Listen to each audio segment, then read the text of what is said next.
I can remember the day when I graduated from what I call lightweight drugs, which is just marijuana and alcohol.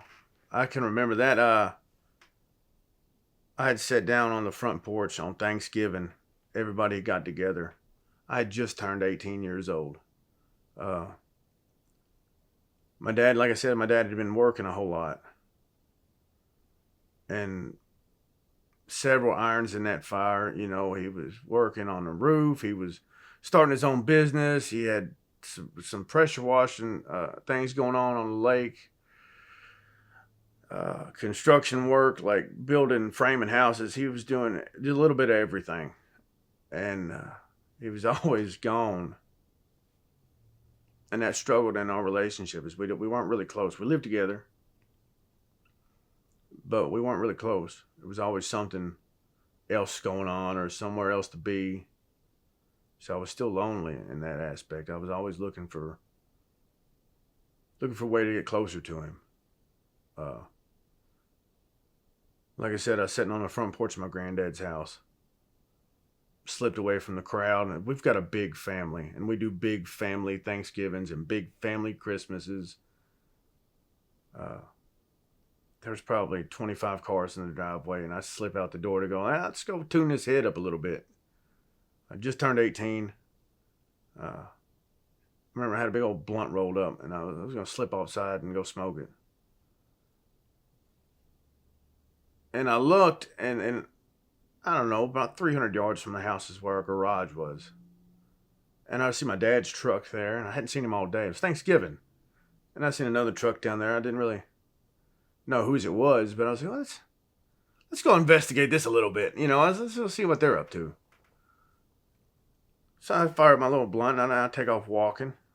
A couple minutes, I walked down through there, and Thanksgiving dinner, everybody in the family had been in the house eating and enjoying each other's company, getting together. But Dad wasn't there. So I was, let's go find him.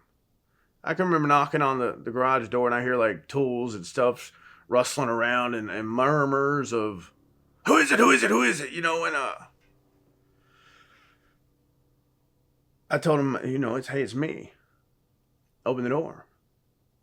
They opened the door. I'm not going to remember the smell of ammonia was so strong it burnt my eyes.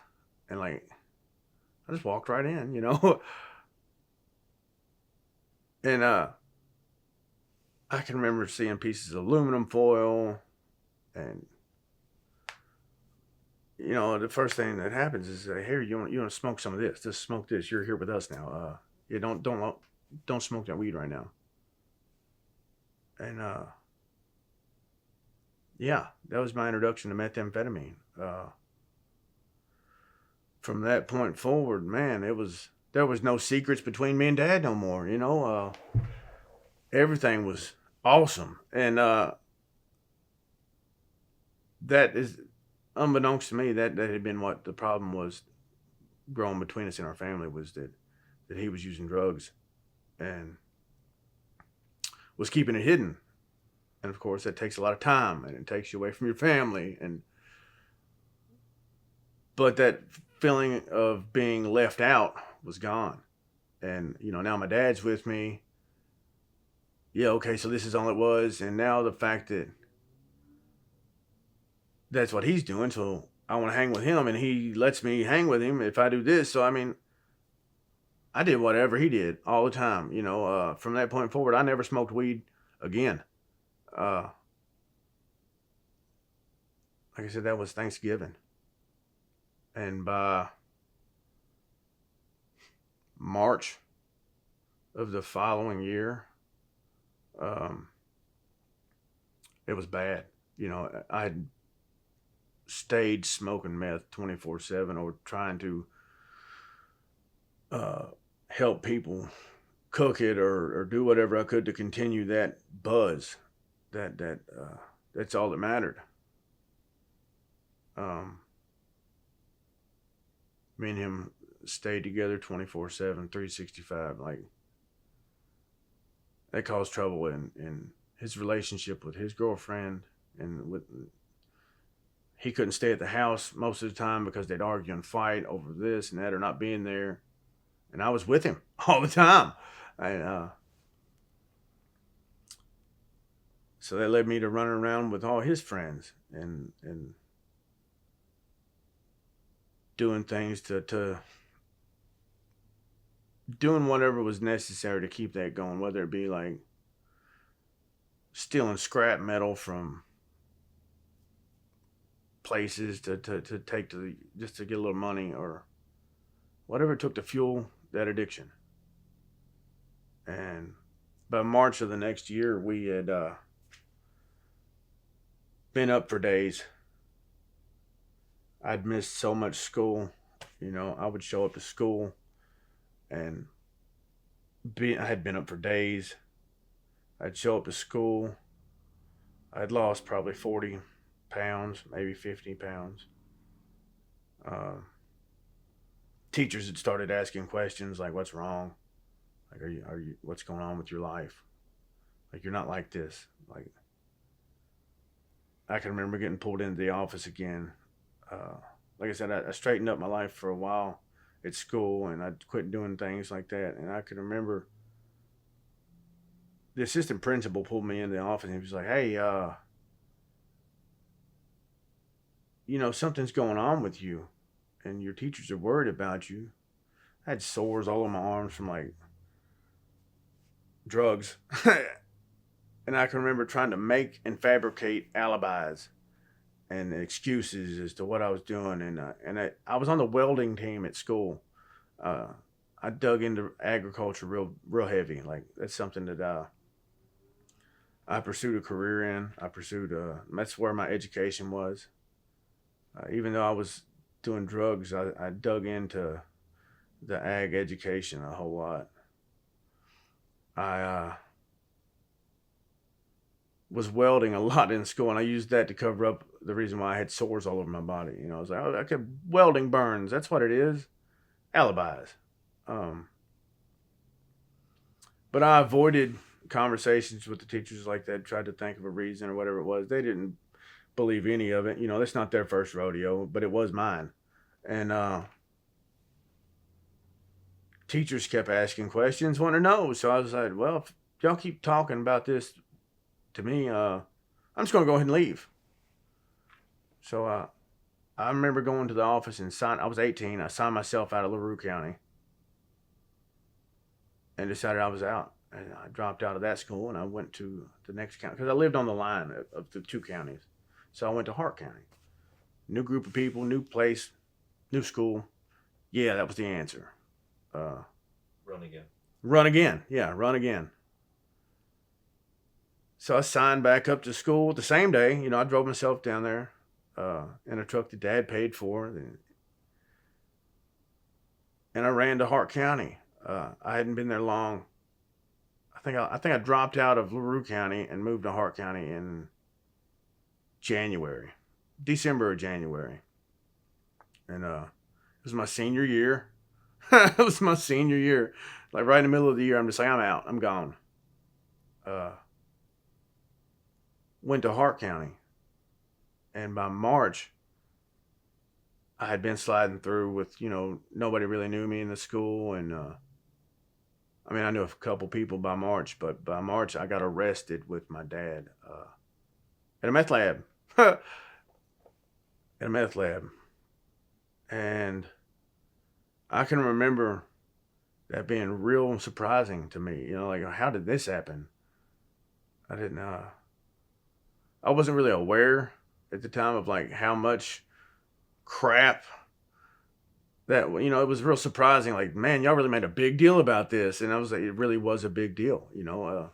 I had grown accustomed to being in situations like that.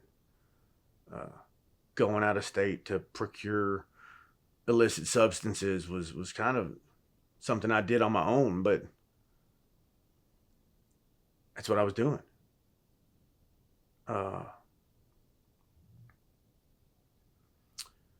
And we got busted together, man. That's what happened.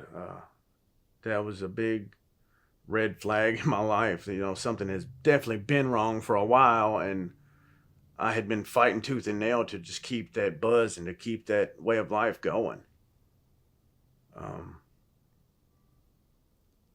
I can remember that feeling. I made a phone call from my cell phone in the back of the cop cars. I don't know how I still had it, but I did. And I called my girlfriend at the time, and she'd stuck with me through a whole lot. And I just, man, I don't know why either. I was not anything worth keeping. I was a junkie, man. And I was like, I'm going to jail. Here I go. Come see me, write me, whatever it is.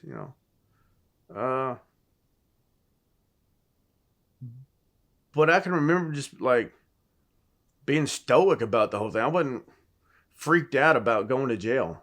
Like, and that's a problem, really. It didn't bother me. It didn't bother me.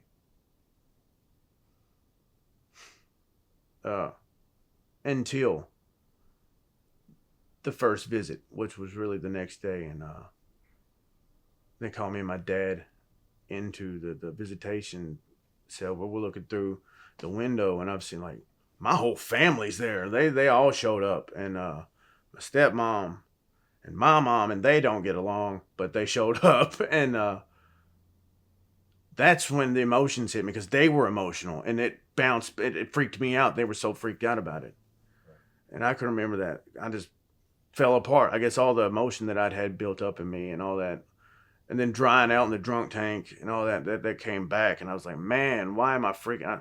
Emotions hit me. I freaked out, and I remember telling her, like, I'm willing to do whatever y'all ask of me to try to fix whatever I've done, and somebody came up with this place, man. That was like, all right, well, we're willing. I can remember going to court, and this was a month or so later. We went to court, and I can remember my dad just looking at the judge and saying, like, if you'll be lenient on him, I'll take whatever time you give me, and I don't care what it is. And I was mad about it because I was doing the same things he was doing. I said, that's not right. I cried. I cried because my dad was like, I'm going to prison to let him finish school or something. It's the only thing Dad ever wanted for me, man, was for me to graduate from high school, because he didn't. And so I remember when the gavel fell, and he took 10 years, and the judge had decided to tell me that I was going to go to what amounts to a sober living now. I had to do 6 months there and complete their program, which was a faith-based program, and they had a little bit of AA in there. I did everything I was told to do, including, and the judge's one requirement was for me to graduate from a school. And I can remember the credit hours not lining up, that I had to have so many credits from one school, but where I ended up at in that county where they had me going, I wasn't going to be able to graduate regardless because of the credits not because they had block schedule, whatever it was. I had to go in a whole nother year regardless. And I was like, well, okay, so that's not a bad deal. I'll do it because I have to. And I can remember getting my size back and like some weight on me and staying in that sober living. And I was in Cave City, man. I was far from home, really. And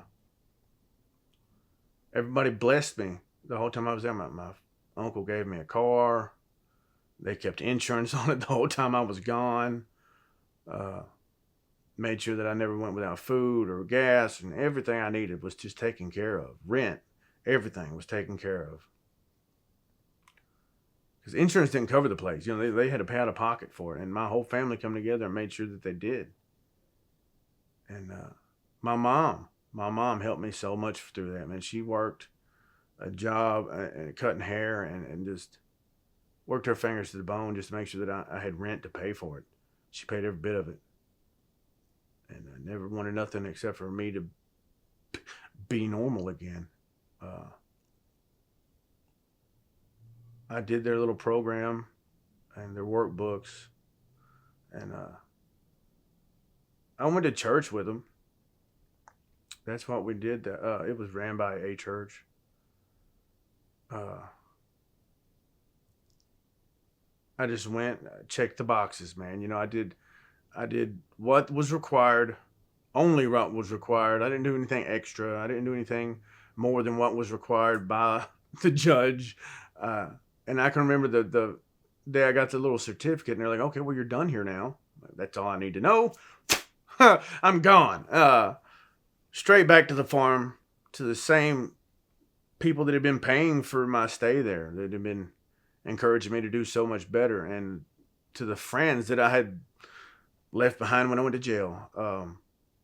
I couldn't get home to that stuff fast enough, man. Within 8 hours of coming home, I mean, that's saying it loosely. Within 4 hours of coming home, I was high. I was high. I mean, I was straight back to where I left from. Insanity. You know, and it wasn't long before the legal trouble started again. Running with the same people that I had been running with before we got in trouble. And trouble springs up again. Same, doing the same thing, expecting a different result. Insanity, man. And it's just time after time again, I'd get in trouble, and it didn't seem to affect me. Once I was in jail, I was in jail, and I kept getting blessed, man. The judge was just like, "Well, you've done this and this. We can prove this.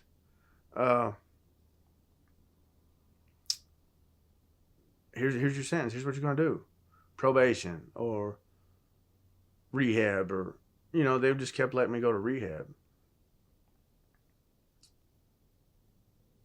I would check every box that they tell me to check off, do everything exactly on time, pay everything they tell me to pay exactly by the time they tell me to pay it. And as soon as I was out from under it, I'm right back to the same things I want to do again. As soon as I had the freedom, I'd be gone.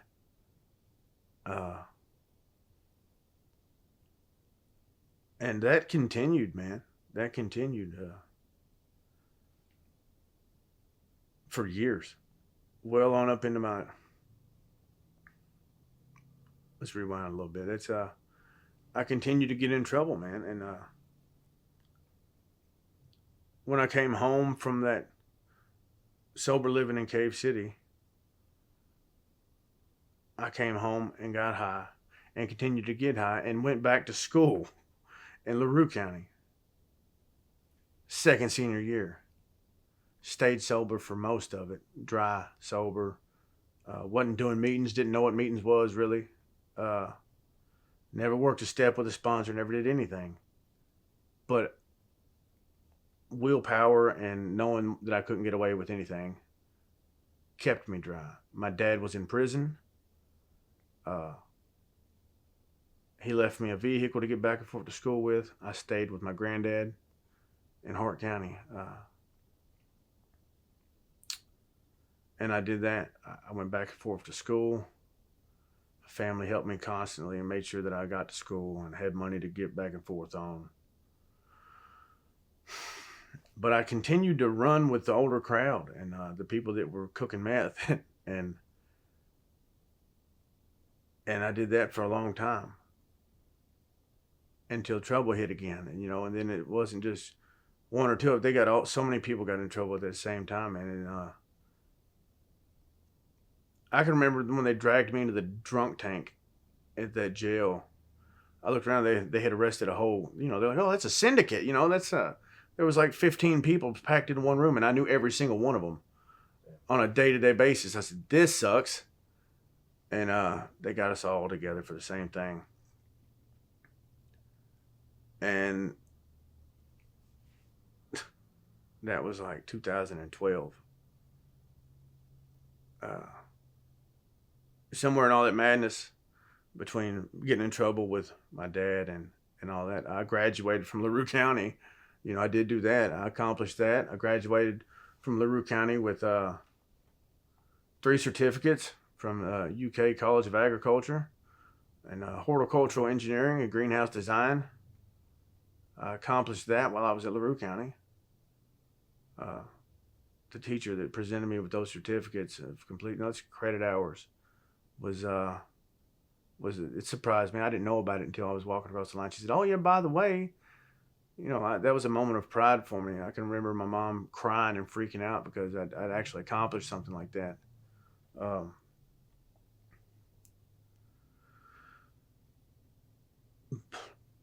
that accomplishment, I did nothing with it. They offered me like a partial scholarship to UK College of Ag and everything, and I was scared to go to Lexington because I couldn't supply my own drugs while I was up there. I was like, I'm not leaving. I'm not leaving these people and all this stuff that I'm doing down here. It's way more important. And that's what I ended up doing. I was just staying in the drug scene. I applied and got into Elizabethtown Community Technical College, still in the madness, still doing drugs every day, all day. Remember, I got a big lump sum check for the classes I was taking. Started welding class, started the diesel class, and a full ride of the mandatory classes to make sure that I got a degree and not just certificates. What is it? Sociology and all this other stuff. I didn't care about none of that. But I wanted, I had the books, I had the money I blew through so much money.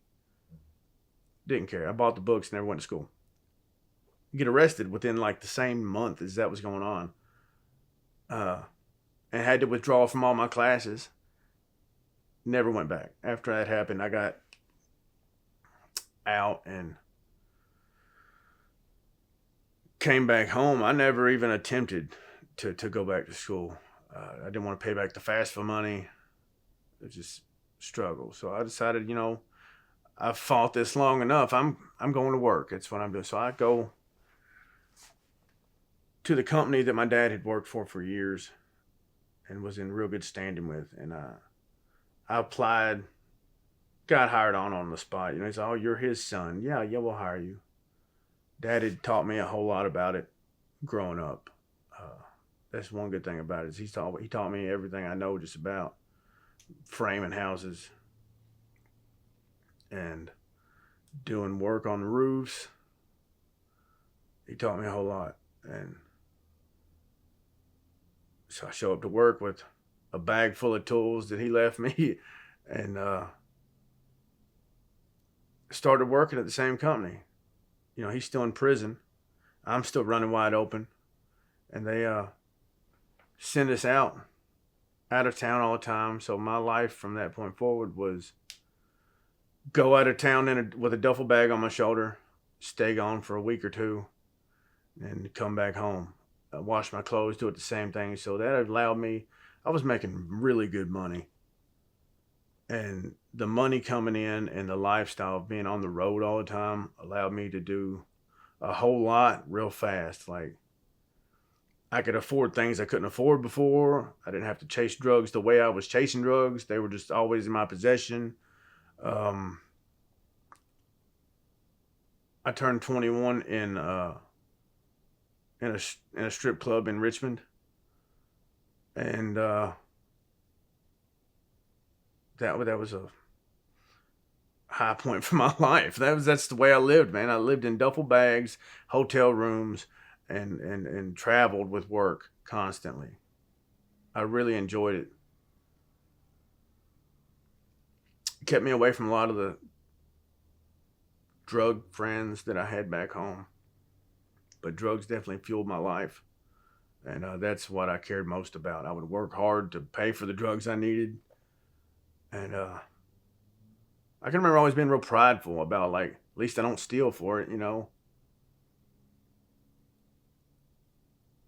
And, I can remember my record came up because we went to Tennessee to work on a power plant on the roof. And they set you through all this asbestos training and 30 some hours of training, safety, paid for it. And then we get up on the roof, and I've been there about 2 weeks, and these armed guards come up there and start asking questions. And they're like, "Well, we need this guy because his record came back. He can't be on the roof." He can't work here. That escorted me off of the job site with armed guards because of my record. That's the first ever time that I was not allowed to go somewhere because of the record I had.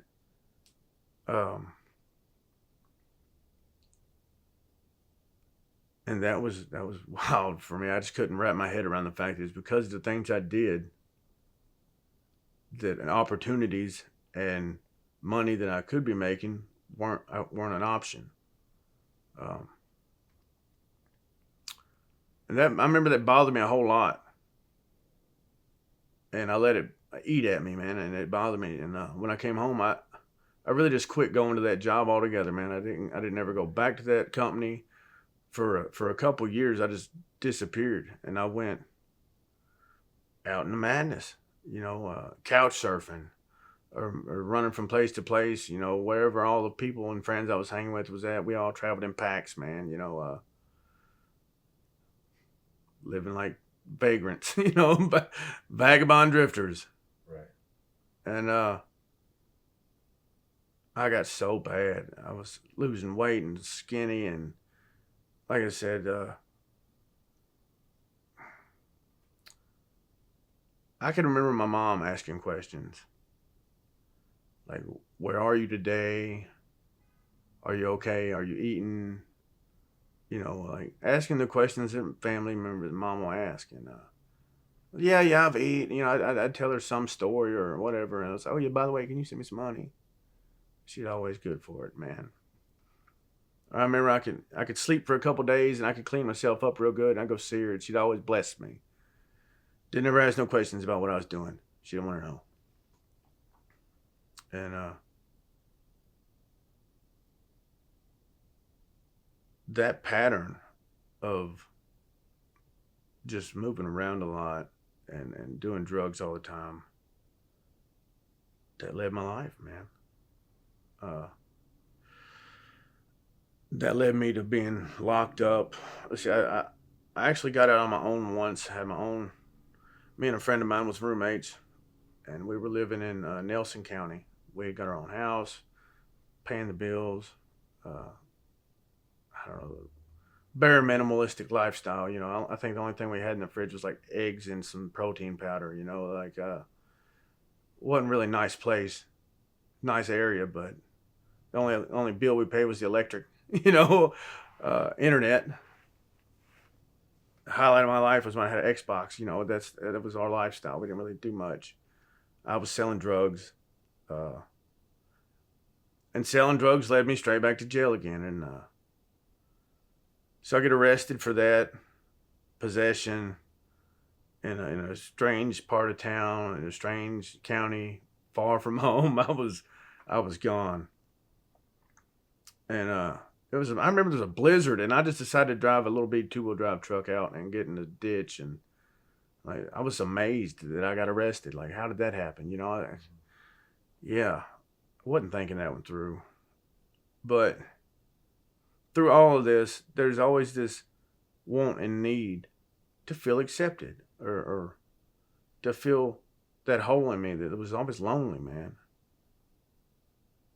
And I can remember feeling like if I couldn't feel that with drugs or alcohol or sex, that I felt dead inside,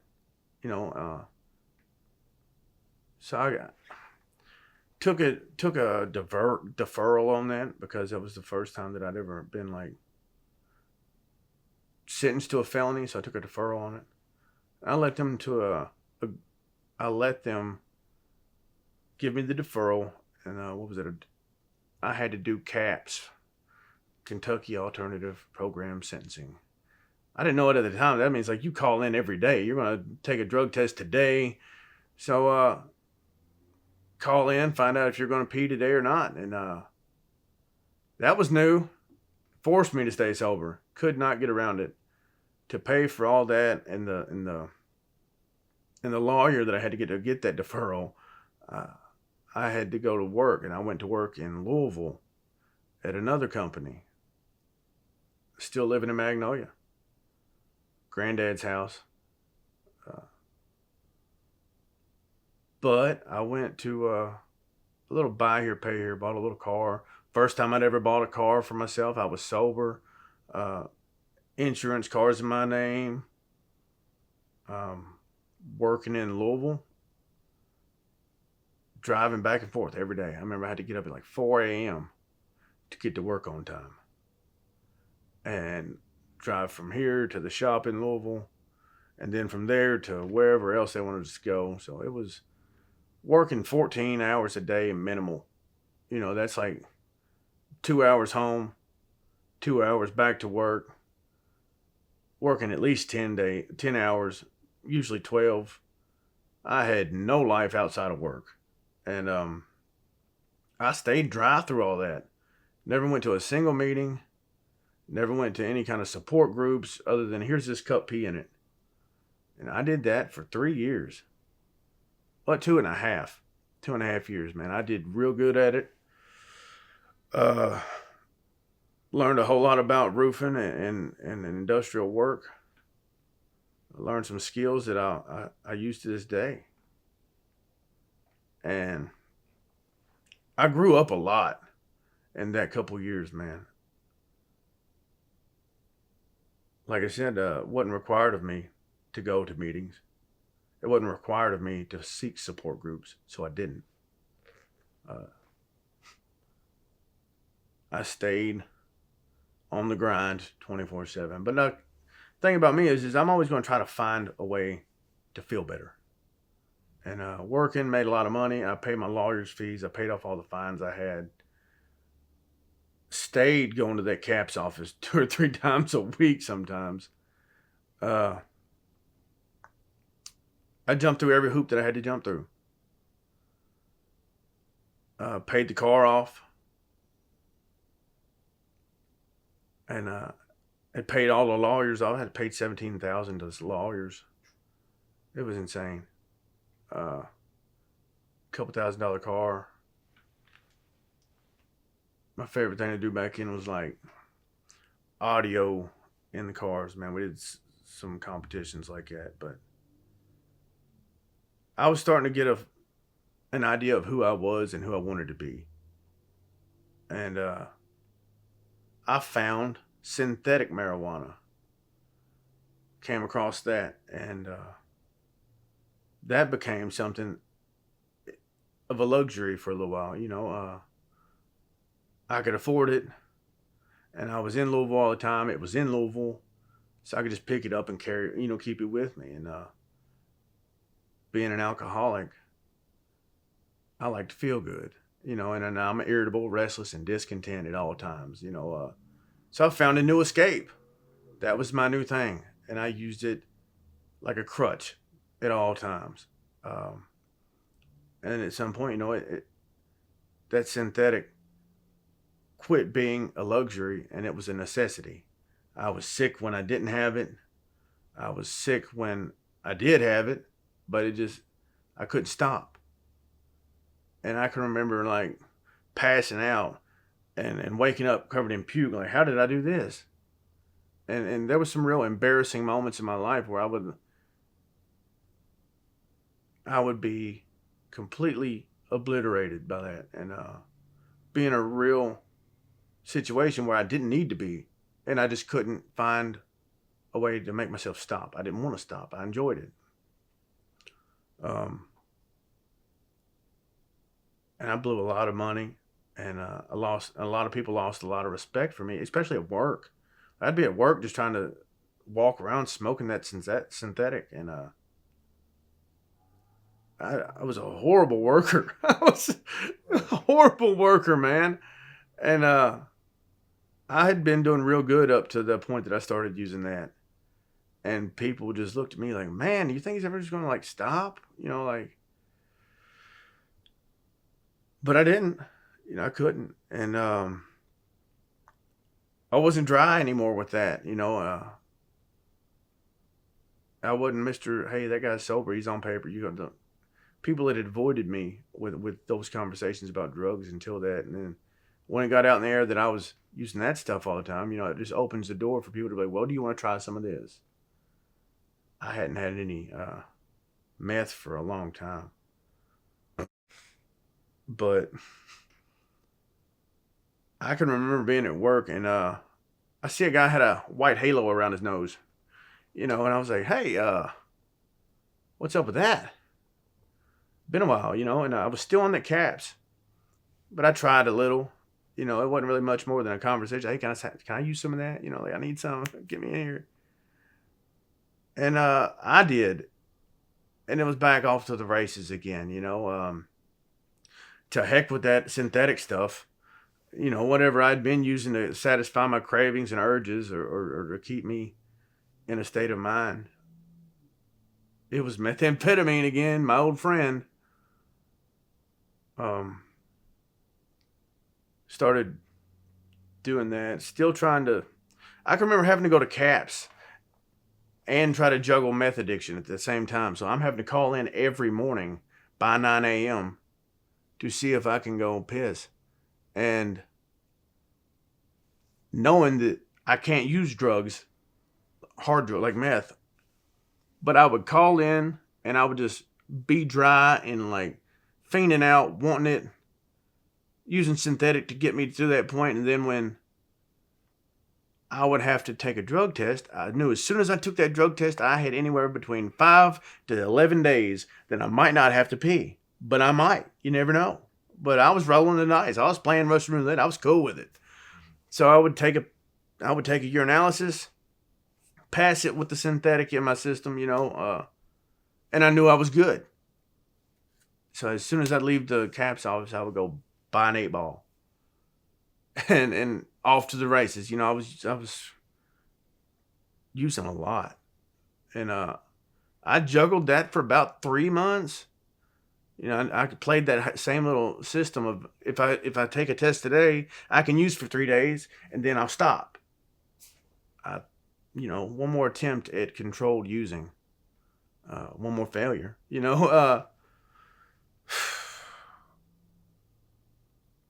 That was. I thought I had it under control, but remember I said I was on a deferral or deferment, what they called it, which meant that I wouldn't even have been a felon if I could complete the 3-year deferment. Mm-hmm. And that's what I was playing Russian roulette with. Was that. So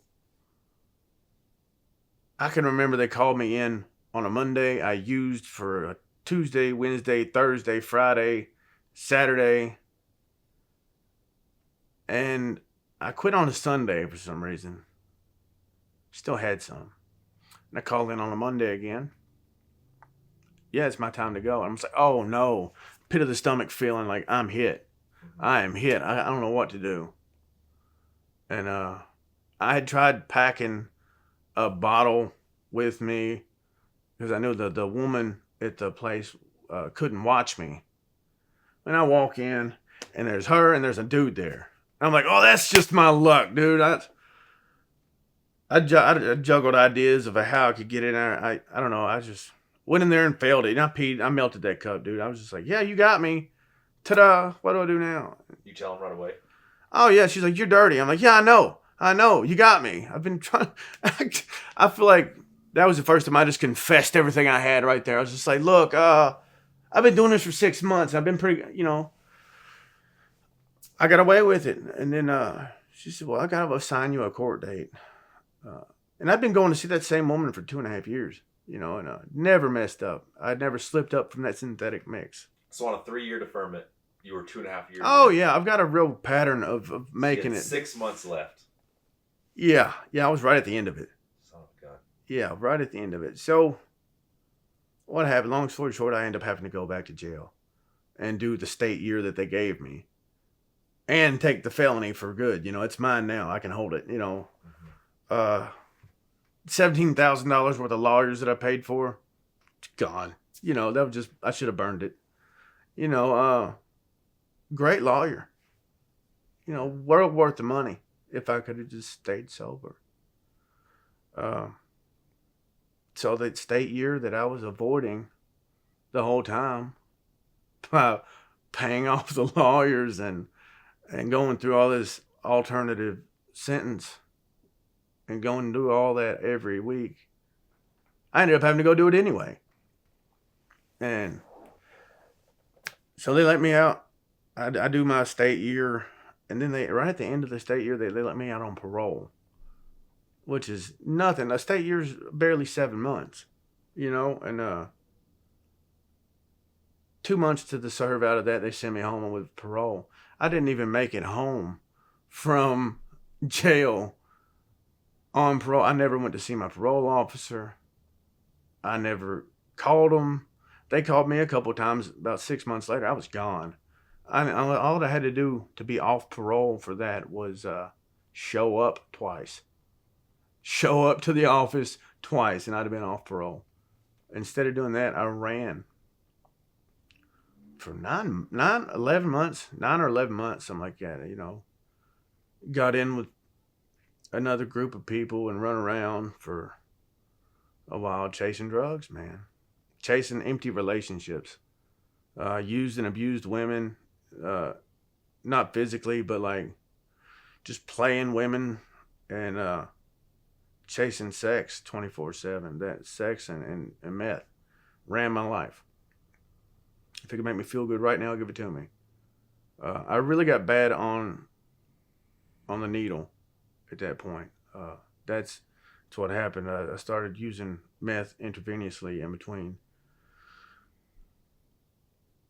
getting out on parole and being out. And that was a whole new animal. What was already a problem became a monster, chasing the dragon.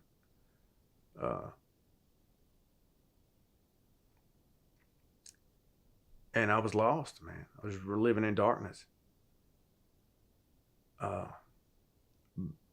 And I relished in the glory of it. Really, I don't know why, but I felt like I was untouchable when I was on the needle. Who cares? Ain't nobody gonna stop me. I'm not. But the side effect of that is I get I get really weird on the stuff. I'm kind of an outgoing person. When I'm sober.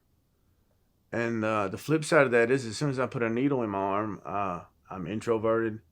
I get stuck on simple stuff that just the simplest problems in the world just baffle me when I'm like that. And I don't know, man. Instead of just deciding to stay sober and go to my PO, do what I'm supposed to do, I ran for 9 months.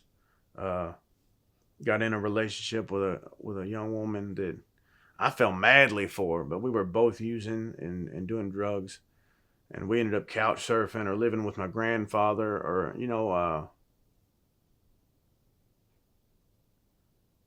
and it wasn't a glorious lifestyle, really. I don't know why I would ever drag somebody else into that lifestyle, but she was living it, I was living it.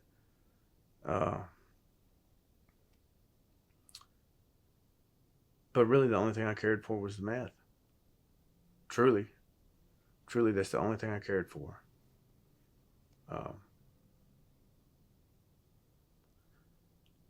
And I can remember just that relationship taking priority, and me struggling with my addiction and her struggling with her addiction. Just trying to live the glorious, lifestyle of I want to sell drugs and have sex and with all these people, and that's the way we lived. And I thought it was amazing. It was amazing at the time. I was living in sin and relishing in the glory of it. And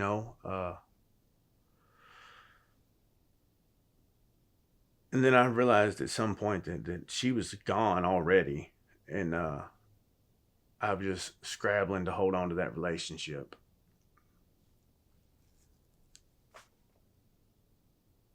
And I was just driving away with my use, man. I remember the lowest point in my life after that is we was getting in an argument over drugs. To just a happy couple fighting over drugs. That was a miserable existence, man.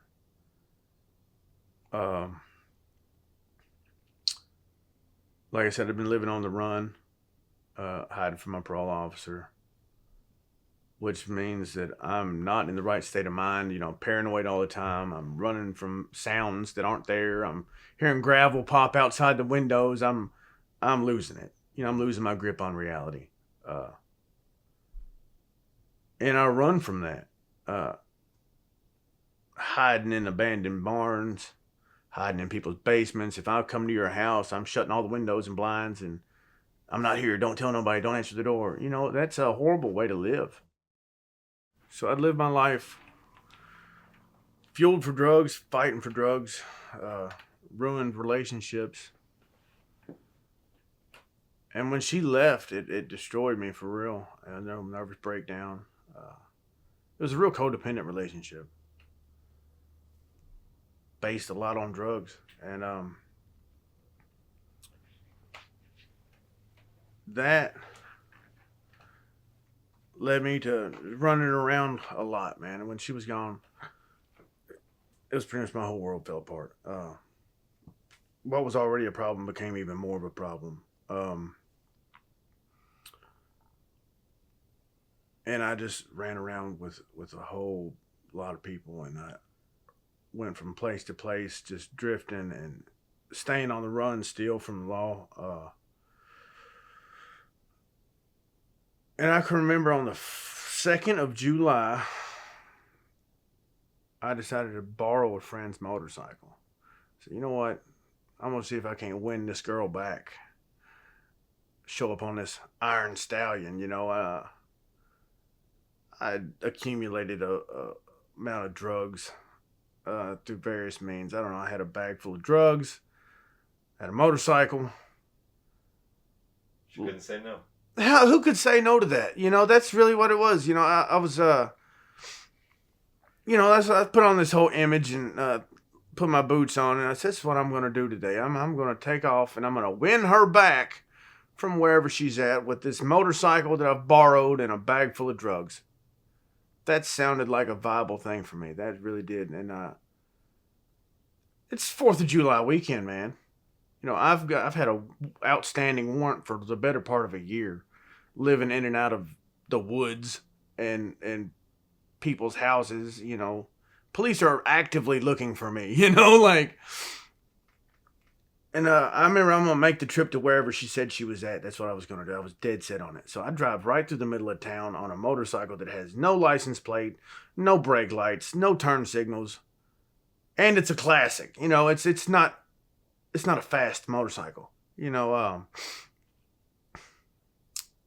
I'm flying through town, jockey shifting, hammering the gas, and just laughing my butt off because I was having a blast. And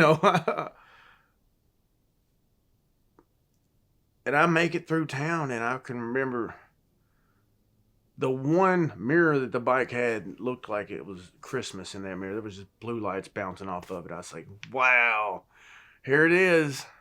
And I can remember consciously thinking, well, do I stop or do I go? Do I stop or go? I acted like I didn't see the lights. I just kept driving. Completely ignored it, cruising. I get to the Hardin County line, and I remember making the conscious thought that I'm not crossing into Hardin County because that jail sucks. So I turn left, and I go down Industrial Parkway. And I come to a stop, like right in front of the old Clayton Homes, right before you cross Lincoln Parkway.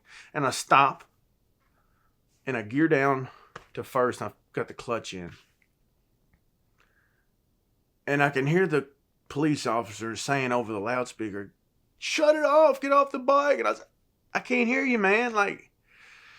So I see him step out of the vehicle. It's an SUV. And I'm just sitting there like weighing my options. I don't know. I'm in first gear. I've got the clutch pulled in. It's idling.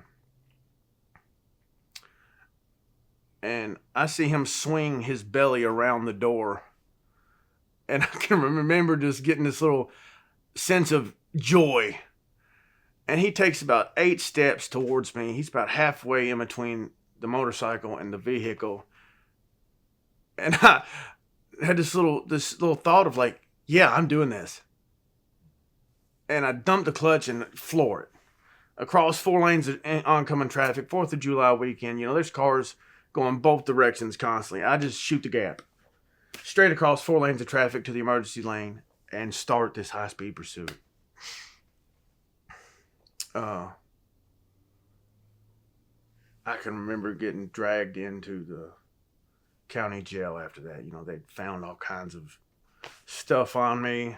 I had drugs and syringes and track marks down my arm. Wasn't. They're just like, why did you run? I said, why wouldn't I? You know, I've had a warrant. I had drugs. I thought I could get you. You know, like, I had to try you, dude. I'm on a motorcycle. And so I sat in jail, and I got out of jail. Albeit like 6 months later. I took some more time. I served out the sentence that I had been avoiding, took some more probation, and they hit me with some new charges from years ago. In the middle of all that, I take some probation time for the fleeing and evading and the possession. I took that for wanton endangerments. I took a 5-year sentence for that, which I was cool with. I was like, that's perfect. Give it to me. Never denied I did any of it. Owned up to everything in the courtroom. I was like, that's me. Yeah, you got me. And I can remember getting out and being rearrested within the month for something that I had done years prior. And the new time I got, which I thought was perfect, so 5 years, ended up being 12 years because of the new time. I didn't break the law in between taking the new and catching some more, or not catching it, being caught for something I'd done years prior. So I can remember looking at the judge and just begging him. You know, I didn't violate my probation. I didn't do it. I did not commit a new crime. And somehow he shined on me. He said, yeah, I'll let you go to treatment this time. But here's where you're going. You know, and they sent me to a lockdown facility. No, that's a lie. That's a lie. He sent me to the Grateful Life Center up in northern Kentucky. He sent me to northern Kentucky. I stayed there for 9 months. Did great. Sober. Found out what Alcoholics Anonymous is really all about, man. Like the AA way of life and fellowshipping and worked the steps for the first time. I worked them the way I wanted to work them. I didn't buy in completely. Still hadn't found God. Still searching. But I stayed sober. Chasing women got me kicked out of that program. Ended up at another place in Louisville. Did great there, man. You know, I was teaching classes. Stayed sober for the whole time I was there. Got out, came home, went back to the same company, roofing. Did all these things. Stayed sober for 2 years. Came home strong enough in my walk with sobriety that I stayed sober for a long time. And went to work one day and just decided that I was going to get high again because synthetic was being used around me. Man that was driving the truck just so happened to pull it out around me. And he was like, well, hey, why don't you try some of this? It don't even show up. I know all about it, buddy, you know, and back off to the races. As soon as I tried that again, I was doing meth again, drinking every day and going to work. The only time I sobered up was when I had to go to my parole officer.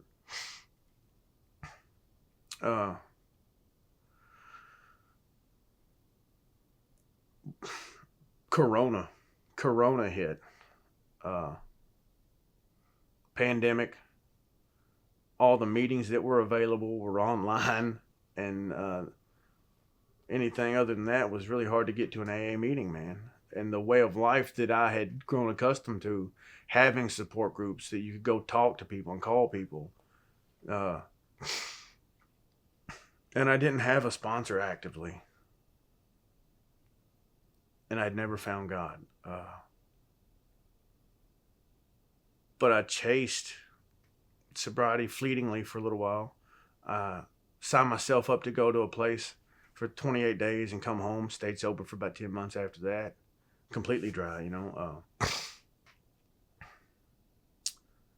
Then decided to pick up again. You know, I was struggling with it. Moved out of the house that I'd been living in and went back to my old people, old places, and doing the same things.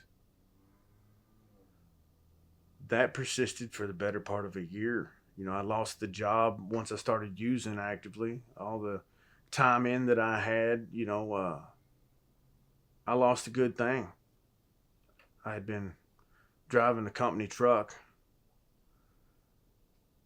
lead man, went from doing roofing to sheet metal, from doing sheet metal back to roofing, working at two companies simultaneously, full time both places. If I wasn't working on one, I could work on the other. I was a trusted individual, and I was early to every day. I was there early in the morning, and I stayed late. Showed some real work ethic and drive and determination to advance myself through that company. And something about motorcycles, man. All that drive and determination afforded me the ability to go buy a new motor, buy one and put some money in it and really be proud of myself. But hanging with people that ride motorcycles, you're liable to see some drugs, and I picked up again, like I said. Boy, within the month and a half from picking up again, I was presented with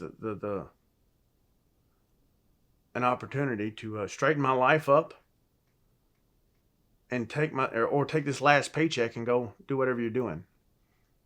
He said, "You're not fired, but here's your last paycheck until you can show up in here sober." And I left. I left with a chip on my shoulder.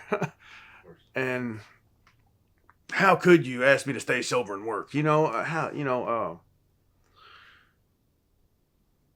I went home to my granddad's house because that afforded me to be able to do drugs and not have to pay as much for anything. So that's what I did. Went back to where I was comfortable at and around the people that would enable me to live the way I wanted to live.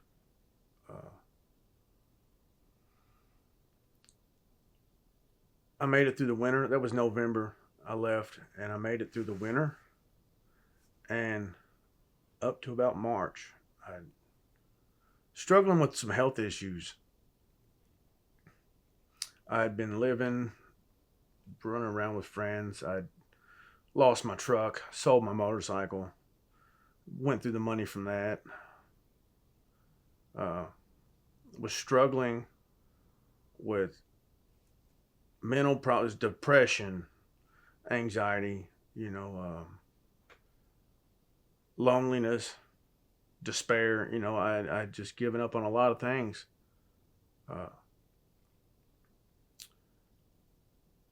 A handful of women in and out of my life, none of them really mattered. It was just living in darkness, man. And I can remember I had some stomach problems, like just pain in my stomach and my lower abdomen. I had started passing blood intermittently, just stomach pain. I felt like I was being stabbed in the stomach, and I always struggle with going to the doctor when I'm in pain or when I'm hurt, especially when I just think, oh, it's just, I justify not going, just ignore the problem. And I struggled with passing blood for a couple weeks and then continued to use consistently, drinking every day. I'd start off my mornings with a couple beers. By lunchtime, I'm drinking a bottle of Fireball. By dinner time, I'm shooting meth or smoking meth. And I can remember my family having to leave for a while. So I was in the house alone for a while. I think they were just going to town for something. But my stomach had been hurting, and I'd been passing blood, and I'd been out at the neighbor's house. I'd been using with them, And I came in the house with a stomach pain and just go to sit in there and try to go to the bathroom, whatever was going on. And I can remember that stabbing pain in my stomach hit me, and I was sweating and screaming. It hurt so bad. I'd never felt any kind of pain like that. And I started pleading to a God I didn't really know it existed, just to make it stop.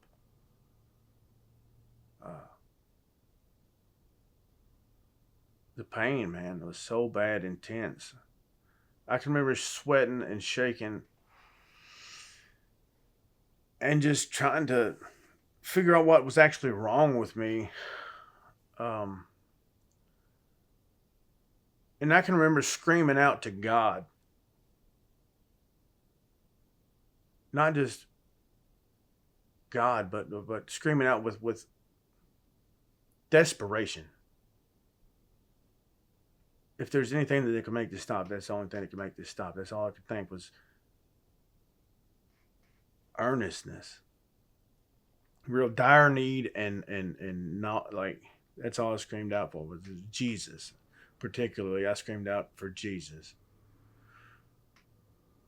and I had this moment where I was on my knees and I was naked and I was covered in blood, and I can remember screaming out to Jesus and pleading and begging and making deals.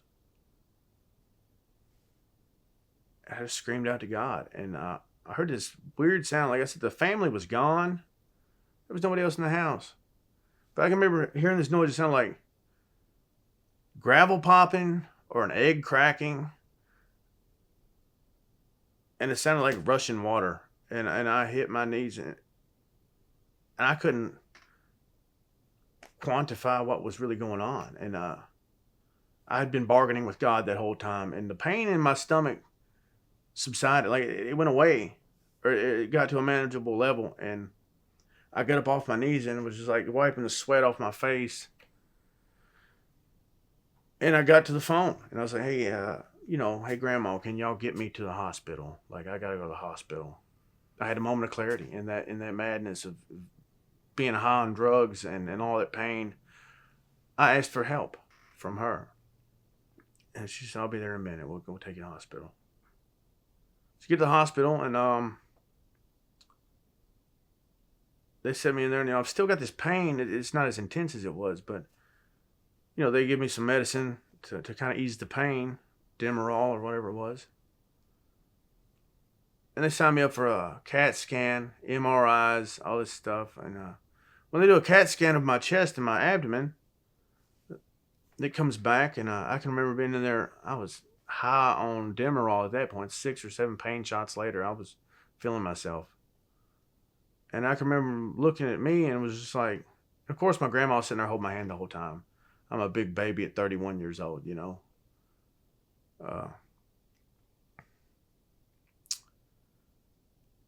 That was when they gave me the bad news. It was, hey, you've got what they called an abnormality in your lower abdomen. It's 15 centimeters across. And here's some appointments. Here's some doctors and some specialists. Me in active addiction, I freaked out, man. Forgot all about the moment of clarity I had with God. Forgot all about the bargains that I'd made. And the problem inside of me was still there. I can remember all of my important things that I had to do, like go to the parole officer or make them doctor's appointments. None of that really mattered to me. I just wanted to kill the pain with alcohol. I got real bad on alcohol for the first time in a long time. It was just alcohol. And I'd wake up in the morning drinking and drank all day. I would sober up long enough to make an appearance at my parole office for the first month or so of it. He knew I had a medical problem. I told him about it. And I started going to the doctor. I started going to the doctors every day of the week, pretty much. Maybe a day in between I didn't go. Etown, all over Etown. And this is during the pandemic and the mask mandates. So the scheduling was rough, and having to take a corona test every time you turn around, and another specialist here, another specialist in Louisville. And the whole time they're signing me up for like oncology appointments, which was a cancer doctor. And the whole time in my mind, I'm thinking, this 15.5 centimeter abnormality is 6 inches. It's 6 inches. That's big. And the only thing I could think of was, if it's that big, and I'm going to a cancer doctor. I've got cancer. This is terminal. I'm dead. I'm dead. That's the only thing I could think of, was I am dead already. I'm 31 years old. What the heck? And I was obsessed with that thought. They're like, I'm dead already. I might as well enjoy it. Party like a rock star. I'm already dead. Why do it? Nothing else matters. Nothing else matters. I cared about nothing. In my own mind, I had months to live.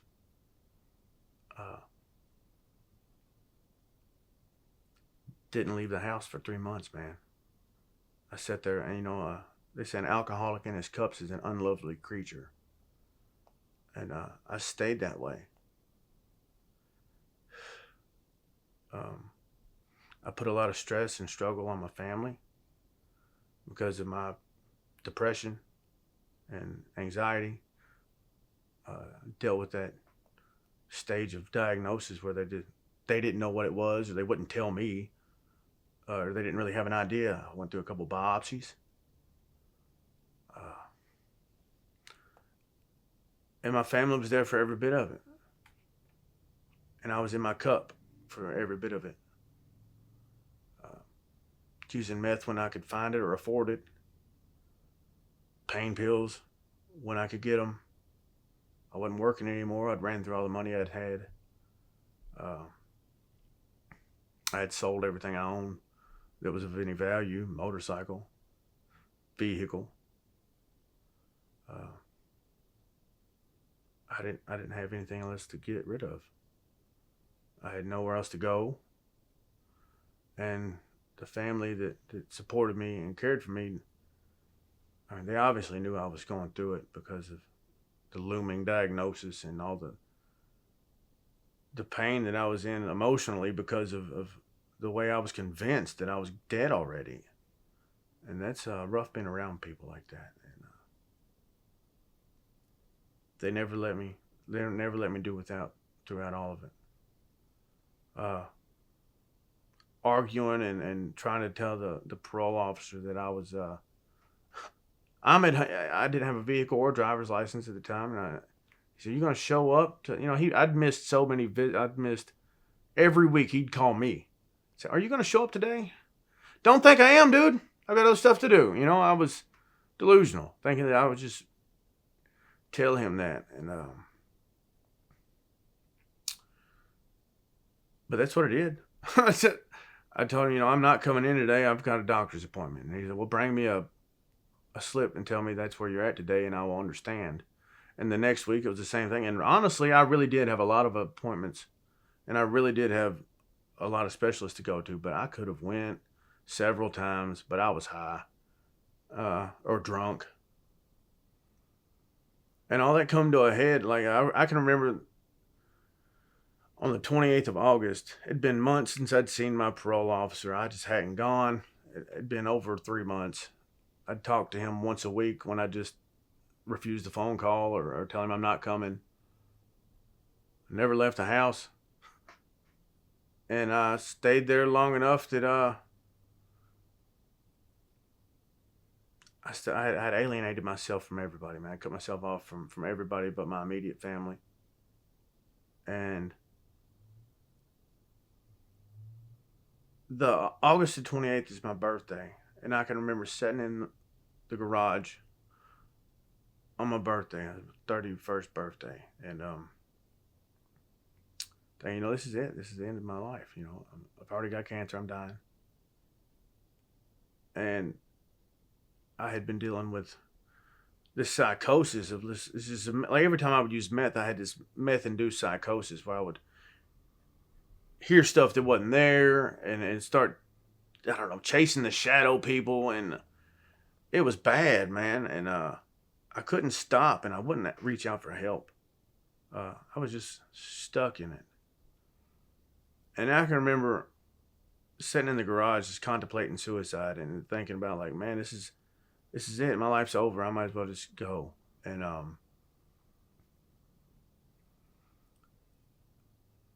it was the worst birthday of my life. The loneliest day of my life was that birthday, man. And I can remember going in the house that night and going to bed and waking up on the 29th. Early in the morning, I get in my cup. I drank a couple beers, and I'm moping around the house like, man, I just had the worst birthday of my entire life. It was a low point. And get to the garage, start the day up with some drugs. And I can remember using a little bit, and I threw it down. I threw it in the garbage. Whatever I had, I had a bag, but I threw it in the garbage. And shut the garage door.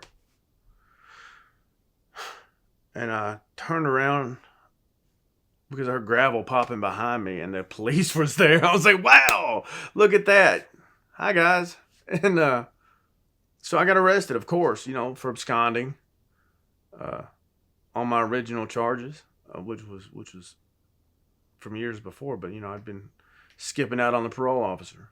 So they get me for absconding, and they take me to jail. And I sat in jail. Of course, the jail starts taking me to my cancer doctors, and I was just hoping and praying for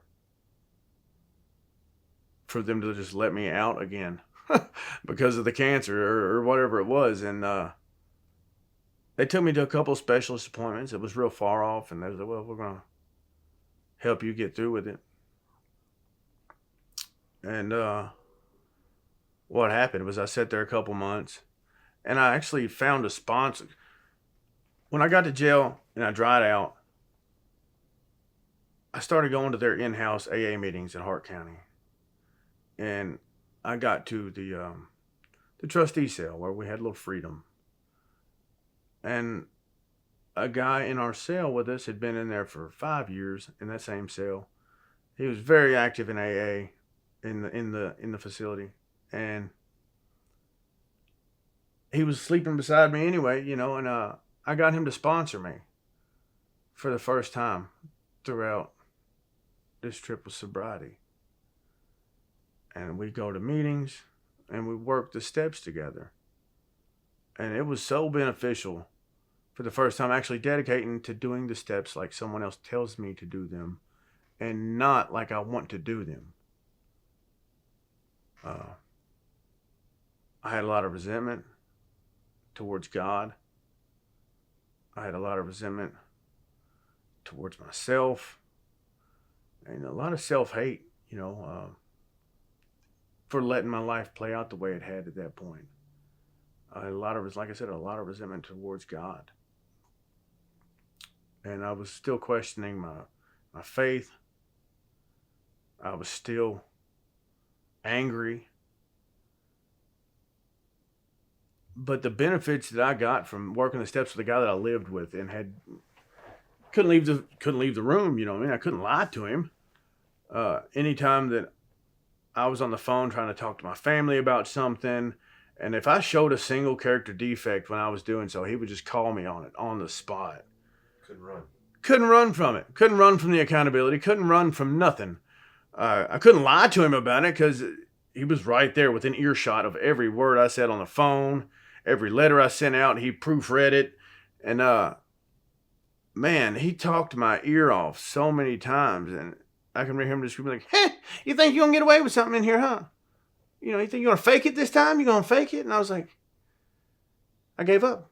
I gave up trying to fake it. I gave up trying to just get through it and check the boxes. I said, yeah, all right, let's talk about this. Worked the steps, did my fifth step with him. And the first time I worked through the steps was long and crazy in the fourth step. But this time I didn't have very many resentments this time, man. You know, it was all about me or God. And got through the fifth step, went through the steps, the rest went up to 9. When I was making my amends, only thing I really had to do was call home and talk to a couple people. That was a big difference. I guess it was better that I'd already worked them previously. But work the steps with him, get through step 12. And it wasn't very long. They come knocking on the cell door and was like, all right, roll it up. They shipped him out to another facility. And they came the next morning to ship me. They was like, your medical problems, you're going to the Rotary Correctional Complex. You know, you're not going to be in county anymore. You're going to the big prison or the. So I got to prison like that was a new experience for me. I'd never made it there before. I was like, wow, this is nuts. It's a lot of fences, you know. But I started the journey going through the prison system.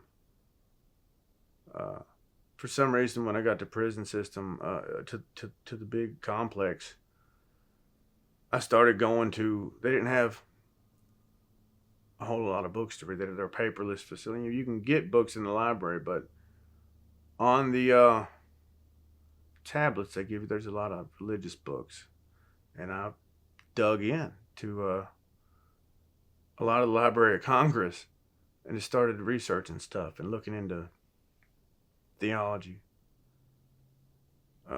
Somebody gave me a Bible while I was in there, a paperback Bible, and it was an NIV, and I started reading through it.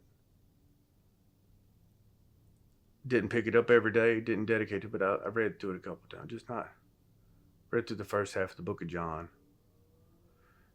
But it was under my pillow. I stayed at that complex for 3 months. And I can remember just sitting there thinking about, you know, how long am I going to stay here? You know, they took me to get a biopsy done while I was there, did a procedure where they ran a scope down my throat. Still doesn't have no information about what was actually, whether it was cancer or what it really was. I still had no information on it. I just knew that it was big and it was there. And they had done 2 biopsies previously. They'd done the one while I was in the Rotary farm. Still no medical information had been passed my way. And that weighed on me. You know, I was still down. I can remember I quit shaving. I quit cutting my hair. I quit taking care of myself. I laid in the bed and ate and just got fat, man. And just felt like I was stuck in a pit. I just wallowed in my own self-pity. And every phone call I had coming home was, I don't know what I'm going to do. Or, you know, well, I don't know where they're going to send me. I don't know what's going on. Can I please just have some more money for food?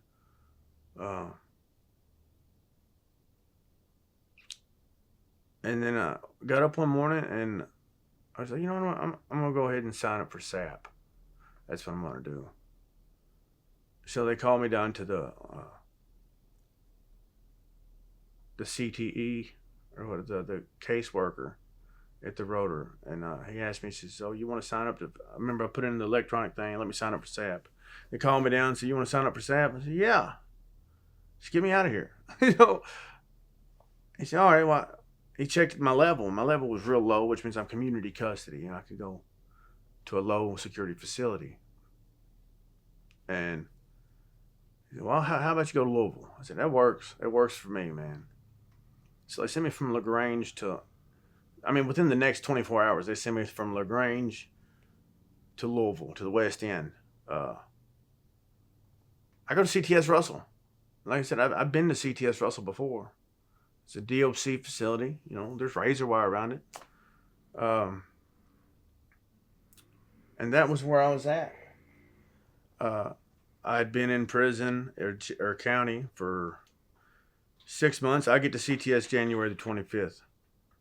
And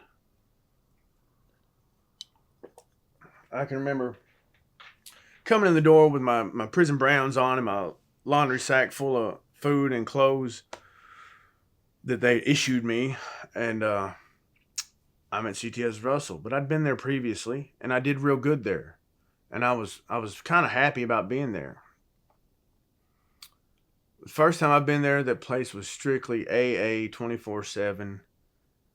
And that works as long as you work it, you know. And I stayed in. That's where I learned a lot of the step work that I used with my sponsees that time out. That's where I learned a lot of things. So I was excited to get back to somewhere I'd been and a fellowship or a group of people, a place that I was familiar with sobriety with. So I get there, and of course, all the people that had been there are all gone, you know. But I can remember walking in the door, and the staff members there just tell me, you got this. I remember you from a few years back. You did good back then. I was glad to, not glad to see you, but I know you'll do just fine. They put me in the place. I go into my dorm and lay down, get acclimated to my surroundings again. Meet a few people. And the thing that stood apart this time was when I walk in the door, I see a couple of my lifelong friends, really, man. Like people that I'd known for an excess of 15 years. Family, friends, people that I'd known for a long time and was rather close to at one point. And it made me kind of happy to see them there. And they were coming towards the end of their stay there. And I remember what stood out was that the friend that I knew physically was the same person. But that same personality and mentality was gone. Like, we'd used and abused for years. We'd hung out together. We'd done all kinds of things together. But the person that he was before wasn't there anymore. And I can remember him. I watched him. It's not like we hung out every day or nothing, but I watched him from a distance, man. He always had a Bible with him. And he was always sitting in the cafeteria every morning doing a Bible study with a group of people. And he stayed in the Bible. And I'd been there about 2 weeks. And he took me by the hand one day. He said, "Hey, man, why don't you come downstairs with us tonight to this 3/3 discipleship study?" I said, yeah, I guess I will. So I grab a book. I grab my Bible off my bed, the same paperback one. And I go downstairs, and I sat downstairs with this ministry, That's the first time I seen the growth in him, and I was like, that's awesome. I was still apprehensive. But I start sitting in that one Bible study. I sat with him and a guy that had left the facility and stayed with the ministry. And it was Freedom Lake Ministries, comes in like 5 or 6 days a week up there sometimes. And that wasn't there the first time I went through. So it was new. I didn't know about it. But the change in my friend made me want to stick around and see what was up. So I go down that first Saturday and we sat down and studied the Bible. And this is cool. This is different. I was indifferent about it at first. But I was willing to try it. And I sat around, and the next thing you know, after that day, the next day, he says, it was a Sunday. I'm walking down the hallway after lunch, after breakfast, and I see him walking down the hallway, dress shirt, Bible in his hand, and there's a whole line of them going down the steps to go out of the building. It's a lockdown facility. And they're leaving out the door to go to a church, and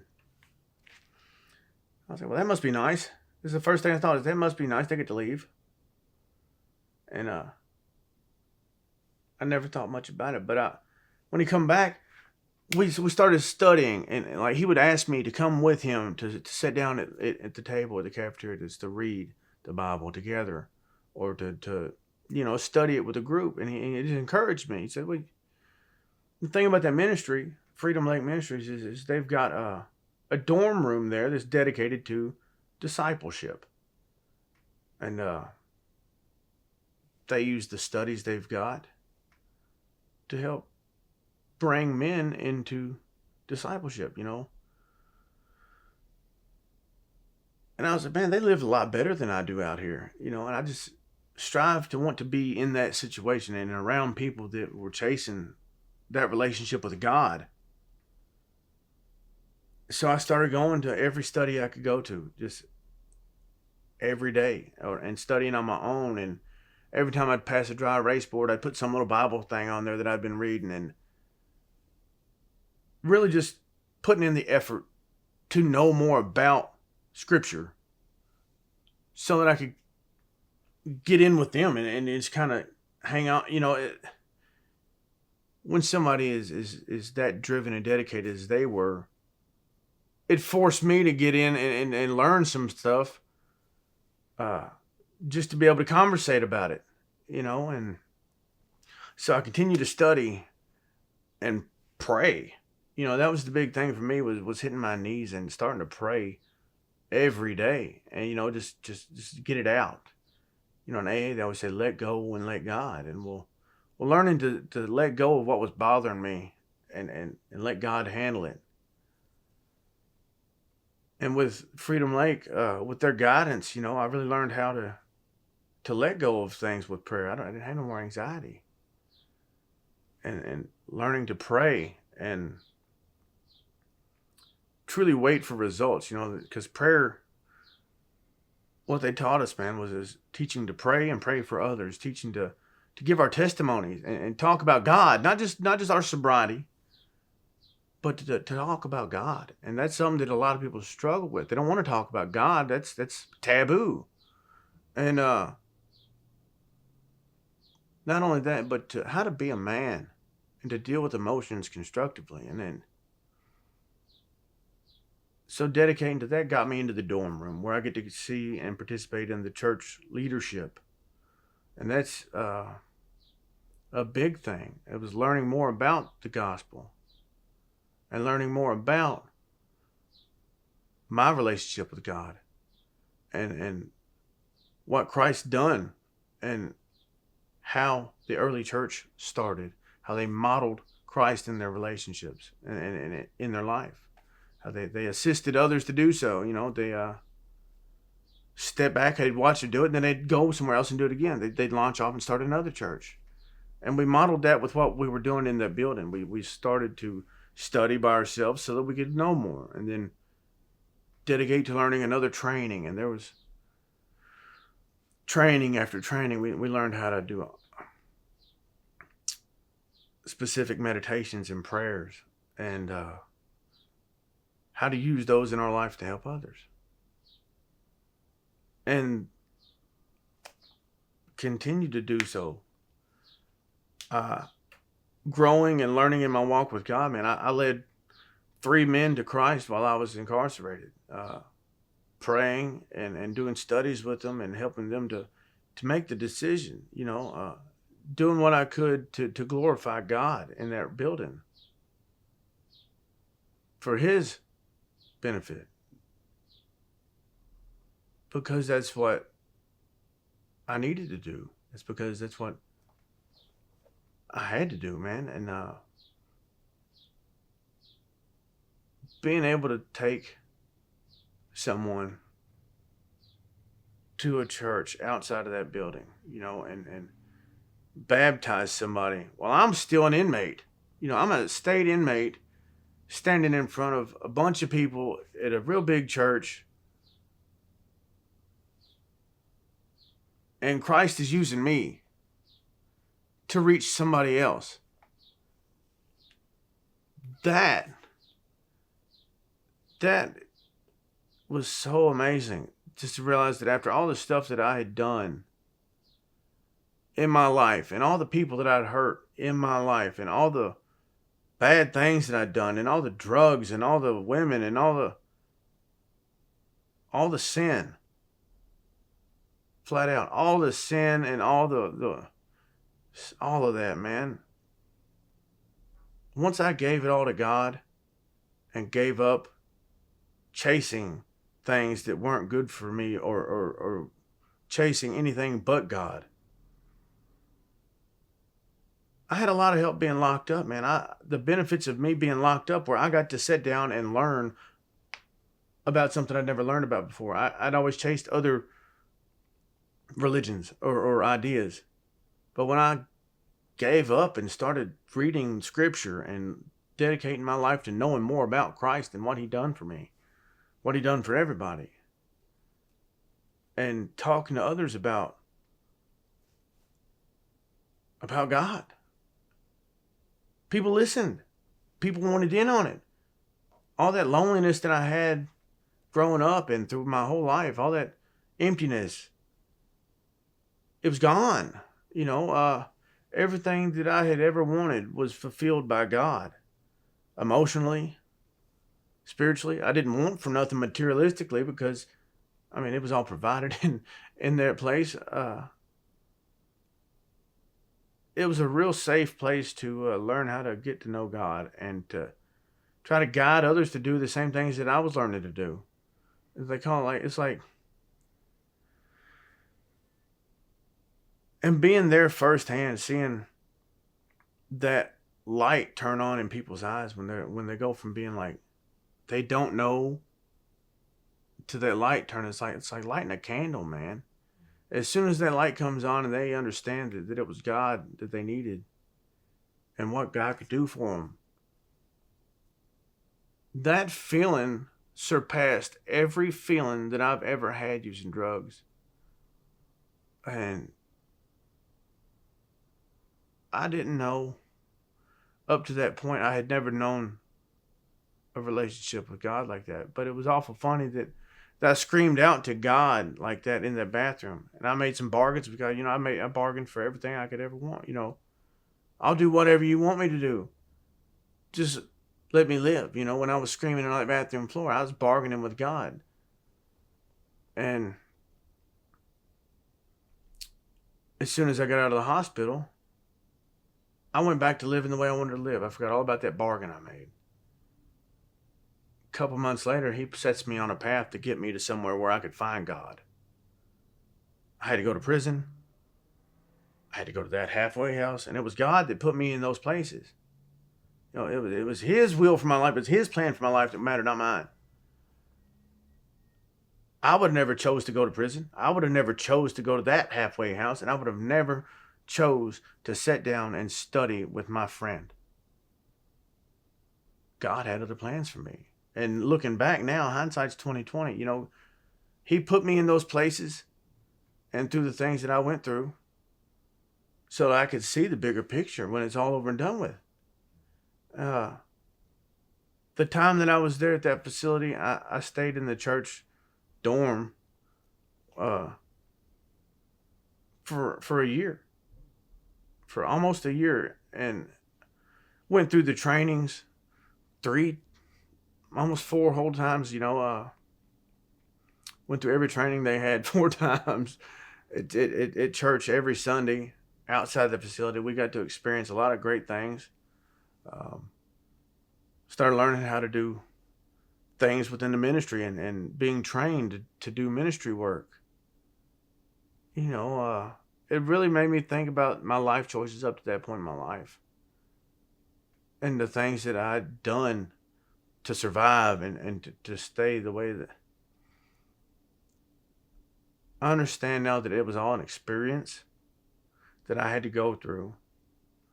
So once I found God, I can use my experiences in life and the things that I'd done to help other people that have done the same thing. And the trainings that I was blessed with while I was incarcerated, I can use those every day to help others to find God, to help others to build a relationship, not only to find God, but once they've found God,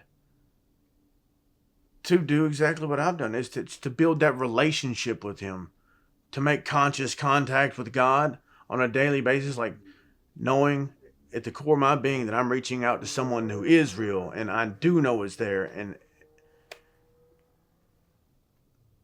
to play some small part in anything is a blessing. And I made parole. That was something I didn't expect to do. And I was scared because I didn't want to go back to the same house that I'd always lived at. People that loved me enough to let me stay there, but they enable me to do things. So I started asking for suggestions. I reached out to Bethany Home Support. I didn't have a home placement. I'd been through SAP and SAP Mentor. I'd been through every program that they had in that facility. I made parole, but I didn't want to go home. And there's no meetings back home. And for a couple of different reasons, I took a suggestion and I said, I'll try it out. I called them. I put in my home placement a couple months before I even went up for parole. And I get out, and I was kind of nervous that I didn't have a fellowship or a support group in Elizabethtown. But I was willing. I was willing to try it out. And I get back. Well, I say I got back. I come to Elizabethtown from the day I got parole. And straight to a meeting right by my house. And I see the amount of people that are at that meeting. There's 150 people at that place. And I was like, wow, where did this come from? It wasn't like that before I got arrested. And it wasn't like that. Recovery wasn't that big before Corona. Not for me, it wasn't, not in this town. And to see the growth in the area and to see all the people, it gave me hope. And I was like, all right, well, I'm here for a reason, and I can remember the first day with in the office when I just had got home. I had just unpacked my stuff from the car, and I'm in the office at Bethany House, and I was just talking to the owners and about this discipleship and everything that I've been. I was really just spreading the message as I knew it, and their eyes lit up about. I don't know if something about the intensity of how much I care about it and how much it's done for me. But they were like, well, we'd love to try it out sometime. Like go and reconnect with Freedom Lake and the people that you learn these things from. And I had just got there and they bought into it. They was like, man, that is awesome. So my first week with Bethany House, we coordinated a trip, and the Lord saw to let us go. And the parole officer said, yeah, you can go out of state. Go ahead. So we go plumb to Indiana. Me and the owners of Bethany House, man.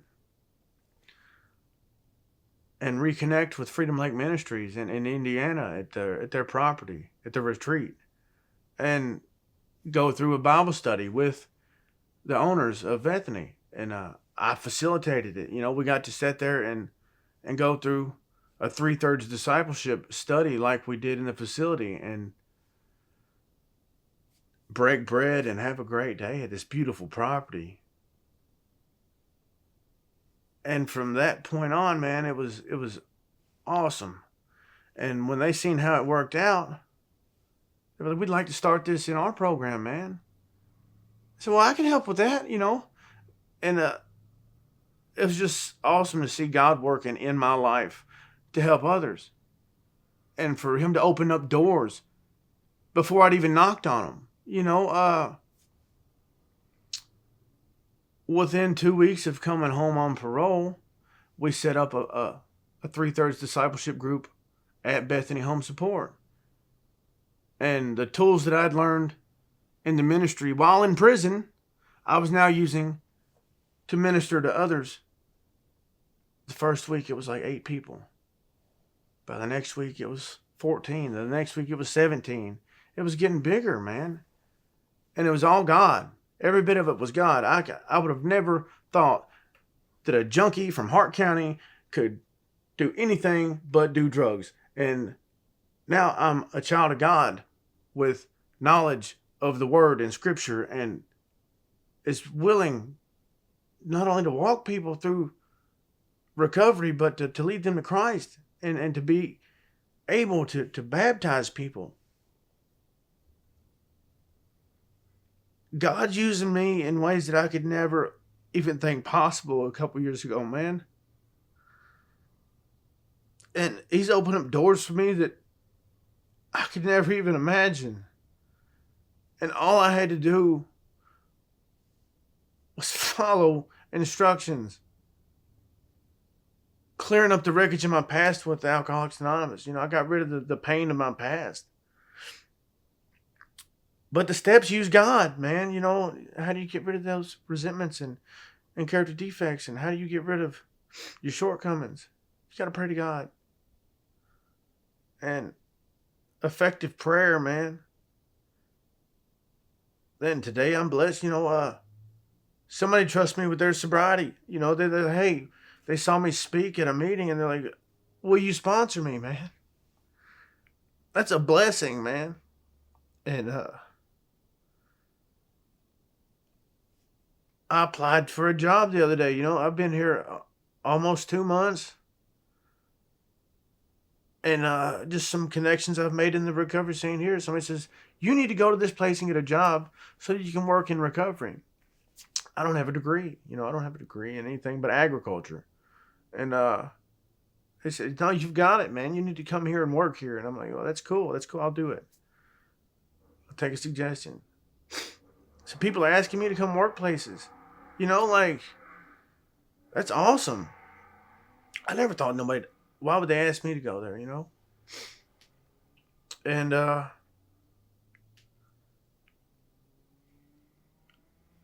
it's amazing to see what the Lord can do with somebody that was so down on themselves. I was ready to kill myself, man. And I never had the balls to. But, a year and a half later, I'm doing things in Jesus' name and doing everything I can to glorify God. A God that I didn't know existed. A God that I know does now.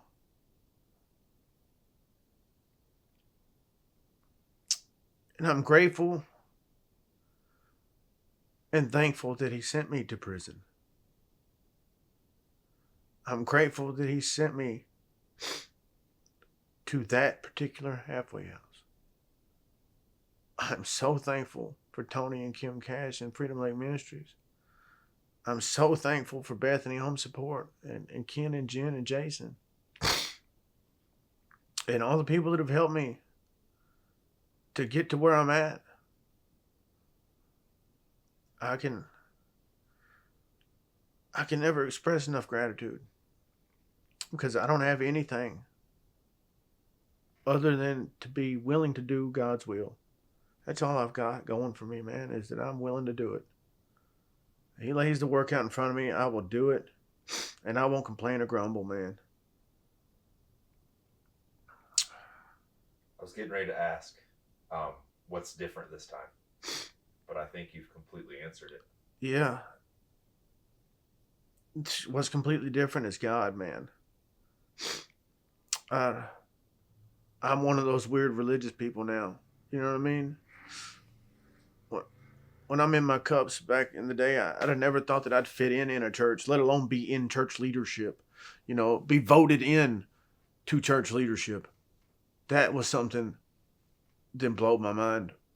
That I was not only accepted, I was redeemed by his grace and mercy.